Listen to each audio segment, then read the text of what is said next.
हाय बच्चों, कैसे हो आप लोग। तो एक बार फिर दिल्ली के अंदर बहुत सारे स्कूलों को, लगभग 40 स्कूलों को बम से उड़ाने की धमकी मिलती है, और वो भी आज सुबह सुबह सोमवार को, जिसकी वजह से बहुत सारे स्कूल सुबह बंद कर दिए गए।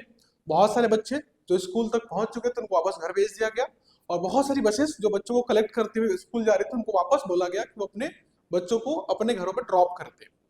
तो ये लगातार दिल्ली के अंदर हो रहा है कि बहुत ज्यादा टाइम से क्या हो रहा है कि आपकी स्कूल्स को लगातार थ्रेट मिल रहा है बॉम्ब उड़ाने की। आज जो थ्रेट था लगभग 40 स्कूलों के आसपास मिला था, और देखते हैं एग्जैक्टली क्या न्यूज थी और दिल्ली पुलिस ने आखिर क्या किया। तो बड़ा आपके टाइम्स ऑफ इंडिया की न्यूज है। तो bombs are small and hidden very well, over 40 Delhi schools receive threat emails, students sent back home. तो लगभग जो सुबह सुबह बहुत सारे स्कूलों को एक ईमेल आया। उस ईमेल में साफ साफ लिखा हुआ था कि उन लोगों ने क्या किया है, स्कूलों में बॉम्ब छुपा दिए और बॉम्ब बहुत छोटे छुपाए हैं। और साथ में उन्होंने लिखा कि इस बॉम्ब से बिल्डिंग तो नहीं टूटेगी, लेकिन बहुत सारे बच्चों की क्या हो सकती है, जान जा सकती है। उन्होंने बोला आप हमें इस ईमेल आईडी पे जो नंबर्स दे रखे हैं या जो भी अकाउंट नंबर दे रखा था उस पे लगभग $30,000 पैसे भेजिए, नहीं तो हम स्कूल को बॉम्ब से उड़ा देंगे। जैसे ही न्यूज आई, स्कूलों ने पुलिस को इन्फॉर्म किया। पुलिस के आते ही पुलिस ने पहले स्कूल से बच्चों को भेजा घर, और फिर जांच करनी चालू कर दी। ठीक है, तो ये कुछ आपकी न्यूज थी। ये दिख रहा है आपके पास फोटोग्राफ से स्कूल की ही है। तो लगभग 40 स्कूल्स जो थे दिल्ली के अंदर, उन्होंने उनको आज बॉम्ब थ्रेट्स की न्यूज मिली थी। जो मेन बड़ा 5 स्कूल थे, वो पहला स्कूल था डीपीएस। डीपीएस को लगातार बॉम्ब की थ्रेट्स मिल रही है, चौथी पांचवी बार हुआ है जब डीपीएस को, दो स्कूल है आपके आरकेपुरम और प्रशांत कुंज वाले, इन दोनों को लगातार काफी टाइम से, लगभग एक साल से, लास्ट अब आपके जो दिल्ली में जब, सॉरी, प्रदेश में जब इलेक्शन चल रहे थे लोकसभा के, तब से आने चालू हुए थे और अभी भी कंटिन्यू कर रहे हैं। ठीक है, इसके अलावा दूसरा स्कूल जो आपका बड़ा स्कूल है, जेडी गोयनका स्कूल, उसको थ्रेट मिले। इसके अलावा दून पब्लिक स्कूल है पश्चिम बिहार में, उसको मिला। ब्रिलियंट कॉन्वेंट स्कूल है, उसको भी क्या हुआ, आज थ्रेट मिले थे बॉम्ब के पीतमपुरा के अंदर। तो जैसे ही बॉम्ब के थ्रेट्स आए, दिल्ली पुलिस की पूरी टीम पहुंची, सभी स्कूलों के अंदर जिन स्कूलों पे आए पूरी चेकिंग करी गई, ताकि कोई भी चांस ना लिया जाए। हर बार ये न्यूज बहुत ही फर्जी निकल के आती है, फिर भी दिल्ली पुलिस और स्कूल की जो अथॉरिटीज होती है कोई चांस नहीं लेती। एक एसओपी है पूरे इंडिया के अंदर ही कि जब भी कोई थ्रेट आए तो पूरा सीरियसली लेते हैं उसको, पूरे स्कूल को चेक करा जाता है और साथ में जांच करी जाती है किसने ईमेल्स को भेजा और क्या मंशा थी उनकी।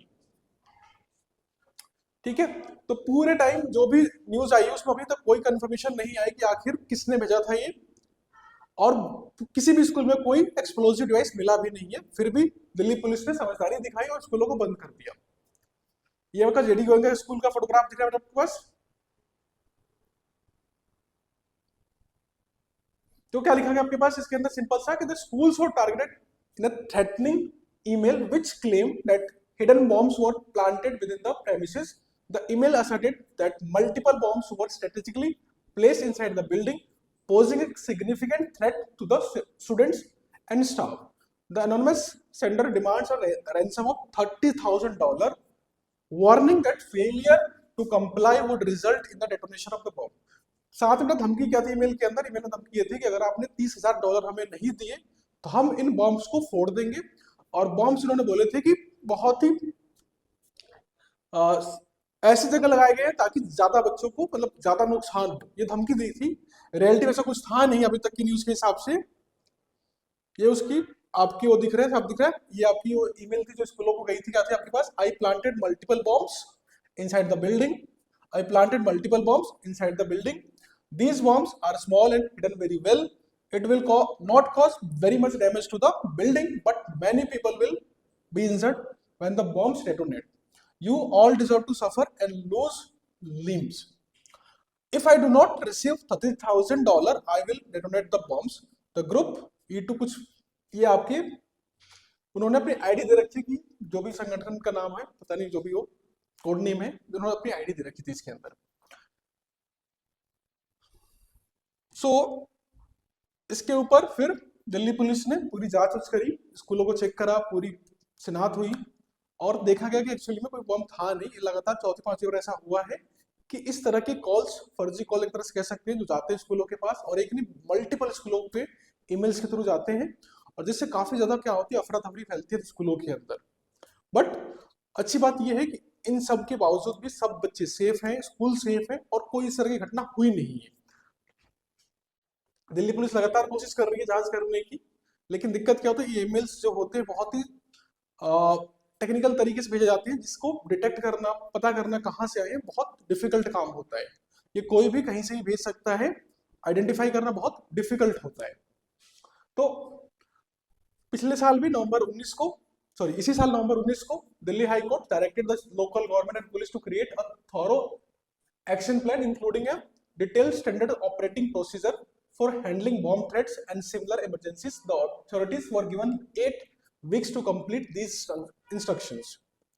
मतलब ये था कि लगातार जो बॉम्ब थ्रेट्स आ रहे थे, तो दिल्ली हाई कोर्ट ने भी इसके ऊपर संज्ञान लेते हुए कहा था कि क्योंकि बहुत ज्यादा अफरा तफरी मच रही थी, तो उन्होंने बोला था कि आप दिल्ली पुलिस और दिल्ली गवर्नमेंट को क्या आप एक एसओपी तैयार कर लीजिए कि किस तरीके से आप इन थ्रेट्स को हैंडल करोगे और क्या प्रोसेस होगा, ताकि किसी तरह की कोई कमी ना रह जाए और कोई किसी तरह की कोई गड़बड़ ना हो जाए।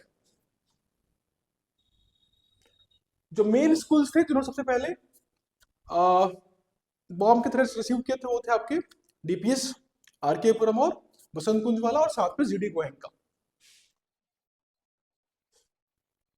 इसके ऊपर दिल्ली सरकार की जो हमारी चीफ मिनिस्टर, उन्होंने भी ट्वीट किया था, उन्होंने भी जानकारी दी थी कि दिल्ली में रोजमर्रा होने वाली फिरौती, इसको रहने देते हैं, पॉलिटिकल न्यूज हो जाती है फिर उसको फायदा नहीं पड़ने का। ठीक है ना, तो ये कुछ आपकी न्यूज थी जो काफी ज्यादा फैली थी आज, लेकिन होप अच्छी बात है कि हमारी दिल्ली पुलिस काफी ज्यादा एफिशिएंट है, वो बहुत मेहनत करते हैं, तो सारे के सारे लोग, तो इस तरह के कोई थ्रेट्स वो होने नहीं देंगे। फिर भी एक फर्जी कॉल्स आती रहती है, दिल्ली पुलिस की जांच करेगी, और जो भी इसके जिम्मेदार लोग होंगे उनको अरेस्ट किया जाएगा, पनिश किया जाएगा। तब तक बी हैप्पी, बी सेफ, धन्यवाद।